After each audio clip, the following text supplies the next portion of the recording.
Looking for a fast-charging, ultra-responsive stylus for your iPad?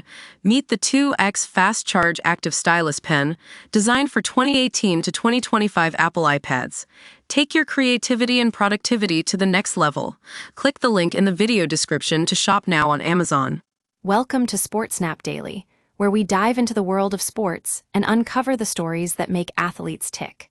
Today, we're taking a deep dive into the life of Dean Windass, the legendary English footballer who's been open about his struggles with dementia and is now sharing his brutally honest autobiography.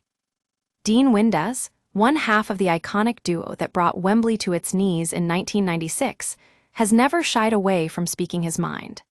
And in his latest book, he's pulled no punches when it comes to discussing his biggest regrets, his diagnosis with dementia, and the incredible highs of his playing career. One of Windass' biggest regrets is not being able to enjoy the fruits of his labor for as long as he'd have liked. He speaks candidly about how the pressures of professional football took a toll on his mental health, leading to a series of injuries that forced him into early retirement at just 30 years old. But it's not all doom and gloom in Windass' Autobiography. The book is full of laughs, love, and lessons learned from one of England's greatest ever strikers.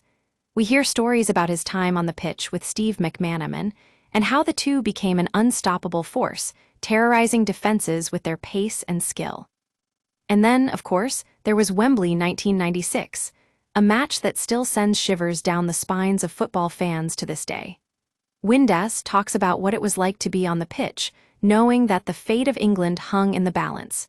He also opens up about the aftermath of the game and how it affected him personally. But perhaps one of the most poignant moments in the book comes when Windass discusses his diagnosis with dementia. It's a brave move by the former striker, who knows that he's putting himself out there for the world to see. Windass talks candidly about what it means to live with dementia and how it's changed him as a person. Throughout the book, Windass proves why he's one of England's greatest ever strikers, not just on the pitch, but in life too. He's a true sportsman, who wears his heart on his sleeve and never hesitates to speak truth to power. Dean Windass' Autobiography is out now, and it's a must-read for anyone who loves football or just great storytelling. Join us next time on SportSnap Daily as we dive into more of the biggest stories in sport.